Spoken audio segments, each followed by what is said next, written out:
and you were at that time present for the first time, and I remember the solidarity and your immediate reaction.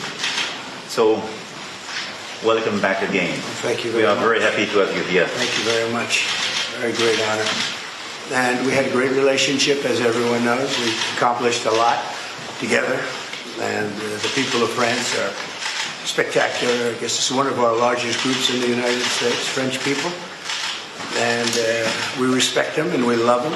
Very talented people, extremely energetic people, as you know very well. Yeah.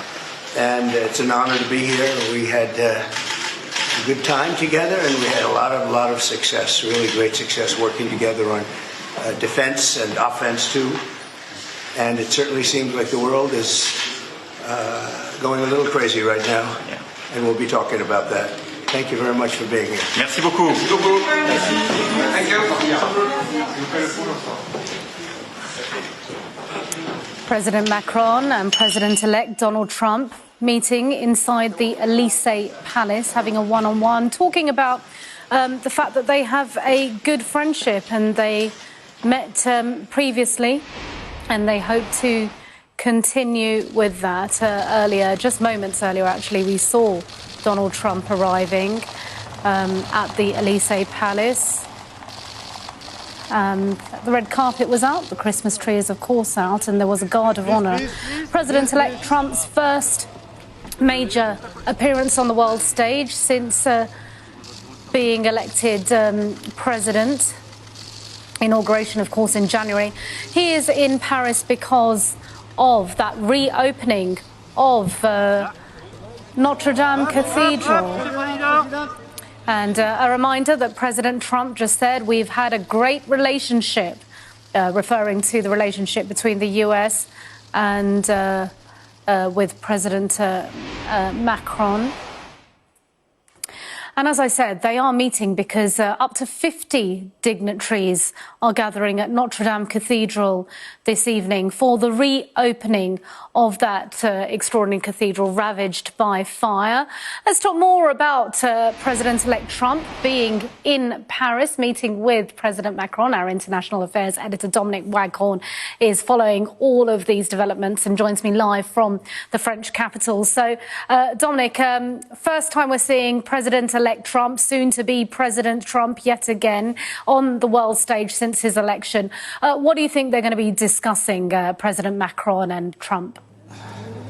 Yeah, you're right. I mean, he's more than a month away from returning to power, but he is back on the world stage now, I think, with this visit in earnest. He's just arrived here at the Elysee Palace, pulled in a solitary large American vehicle, was welcomed on the steps there by Emmanuel Macron, and then they went into the building. I just got the tail end, I think, of those short remarks we heard from the President Macron and from his guest, Donald Trump, saying the French people were spectacular and that he had a very close relationship with Macron. Macron was first out of the box in his first term in office, Donald Trump's first term in office, when he was invited to the Bastille Day parade celebrations in July 2017, when the West didn't quite know how to respond to Donald Trump becoming president. And the impression we had back then was that it went down very well with Donald Trump, who does love pomp and circumstance and pageantry. It's sort of like catnip to the president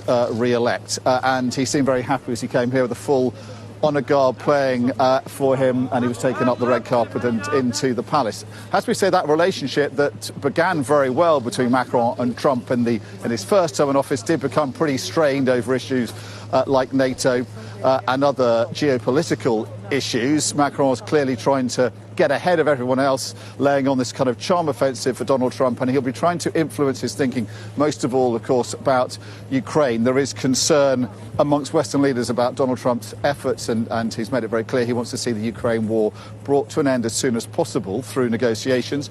He said he can do so within 24 hours. That's assumed to be exaggeration, characteristically Trumpian hyperbole, but he's very keen, it seems, to bring about negotiations, and the concern amongst his allies is that could allow Vladimir Putin to walk away from negotiations with some of his war aims realised.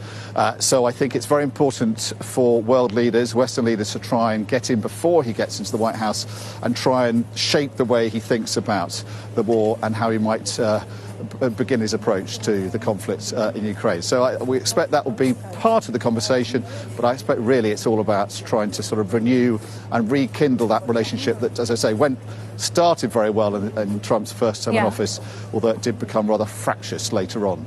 And Dom, while you were speaking, some more lines are coming into us on what they said, including, as you said, in his own Trumpian way, he said the world is going a little bit crazy right now. Might be a bit of an understatement, but he's not wrong, is he, Dom? And today we've seen those rapid developments in Syria. He is apparently reported to have said that the US shouldn't be getting involved, and that's a real hallmark of his, isn't it, for the presidential campaign, that he claims that he can stop all the wars in the world, and he doesn't think there should be any.